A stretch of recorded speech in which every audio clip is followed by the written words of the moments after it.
would say is that if you're dealing with someone who's depressed and they're really depressed, you should try giving them antidepressants. Because if they die, you can't help them. Okay, so if you're suffering, you are obligated, in a sense, to hold on to whatever rope someone throws you. And one of the things I do with my clients all the time, especially if they're really in trouble, is to tell them, look, I don't know exactly what's going to help you, but don't arbitrarily throw out any possibilities because you might not have that luxury. Antidepressants help a lot of people, and there are technical reasons why that's the case. So that's a simple answer. It's not relevant to what I already described, except that if you're offered a gift by your society and it works, try it. I don't care what your presuppositions are. Apart from that, lots of the time you see people who are suffering with depression, for example. There's a multitude of reasons, but I'll take one common reason. You could think about it as associated with the story of Peter Pan. Now, Peter Pan is someone who won't grow up, right? Now, the problem with Peter Pan is he gets to be king, but it's king of Neverland. Neverland doesn't exist. So being king of nothing isn't that helpful. Well, one of the things that you often see with people who suffer from depression, and I'm not making a blanket statement about the cause of depression because there's lots of them, is that people who don't have enough order in their life tend to get overwhelmed. So for example, if someone comes into me and to see me and they say they're depressed, I always ask them a very standard set of questions. Do you have a job? If you don't have a job, you're really in trouble in our society. First of all, your biological rhythms tend to go off the rails right away because there's no reason to go to bed at any particular time and there's no reason to get up. And for many people, if they don't get up at the same time, they foul up the functioning of their circadian rhythms, and that's enough to make them depressed right off the bat, especially if they start napping during the afternoon. They also don't have a purpose. People aren't good without a purpose. And this isn't hypothesizing. We absolutely understand the circuitry that underlies positive emotion. We know how it works. Almost all the positive emotion that any of you are likely to experience in your life will not be a consequence of attaining things. It will be a consequence of seeing that things are working as you proceed towards a goal you value. That's completely different. And you need to know this because people are often stunned, for example. They finish their PhD thesis and their presupposition is that they're going to be elated for a month. And often instead they're actually depressed. And they think, what the hell, I've been working on this for 7 years and I handed it in and what do I do now? And that's what depresses them, right? It's the what do I do now? Well, they're fine if they enjoyed it, pursuing the thing. As long as it was working out, they get a lot of enthusiasm and excitement out of that because that's how our nervous systems work. Most of your positive emotion is goal pursuit emotion. If you take drugs like cocaine or amphetamine, the reason they're enjoyable is because they turn on the systems that help you pursue goals. That's why people like them. So if you don't have a job, you got no structure, that's not good. Plus, you tend not to have a point. So you're overwhelmed by chaotic lack of structure and you don't have any positive emotion. Well, do you have any friends? So sometimes you see people who are depressed, they have no job, they have no friends, they have no intimate relationship, they have an additional health problem, and they have a drug and alcohol problem. My experience has been if you have 3 of those problems, it's almost impossible to help you. You're so deeply mired in chaos that you can't get out because you make progress on one front and one of the other problems pulls you down. So one of the things I tell people who are depressed is like, don't sacrifice your stability. Get a job, even if it's not the job you exactly want. Get a damn job. You need a job. Find some friends. Get out in the dating circuit.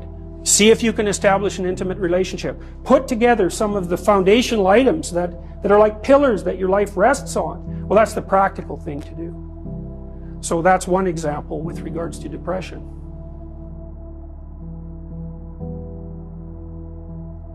Well, the thing is, you don't just launch it on them, you know. You got to negotiate with the person. And you also got to teach them to negotiate with themselves. And this is something that's very useful to know. You know, you can tyrannize yourself into doing things, but I wouldn't recommend it. What I would recommend instead is that you ask yourself what you're willing to do.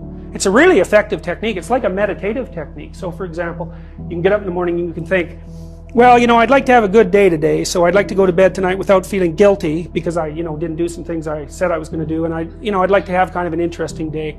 So you got to fulfill my responsibilities, and I want to, you know, enjoy the day.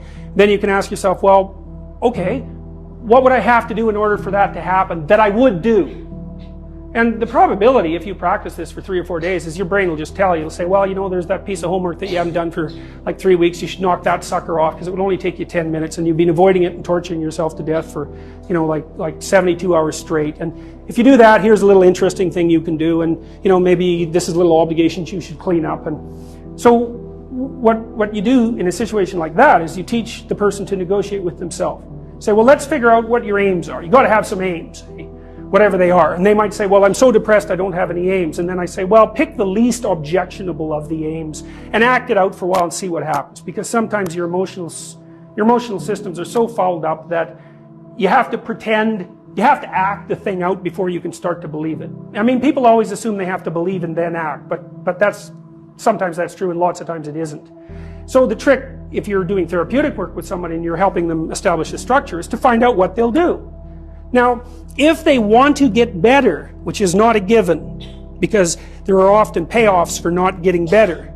That's basically the payoffs of being a martyr, or maybe the payoffs of doing what your entirely pathological family members want you to do because they actually want you to fail. Assuming you want to get better, there's usually something you can figure out that would constitute a step towards some sort of concrete goal. And my presumption, it's a behavioral presumption fundamentally, is that small accruing gains that repeat are unbelievably powerful. So, you know, this is another thing to know about in your own life. It's something I learned in part from reading the writings of Alexander Solzhenitsyn, who's a great Russian philosopher and novelist. You know, he said, you can look at your life and you can see what isn't right about it. I mean, all you have to do is look. And then you can start to fix that. And the way you fix it is by noticing what you could in fact fix. You know, people are often trying to fix things they can't fix, which I would not recommend, because if you try to fix something you can't fix, you'll just ruin it.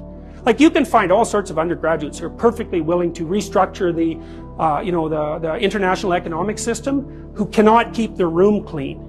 And there's actually a gap there, you know, and it's surprising that people don't actually notice. So I would say, if you pay attention, you can see things that you could fix. They yell at you. They really do.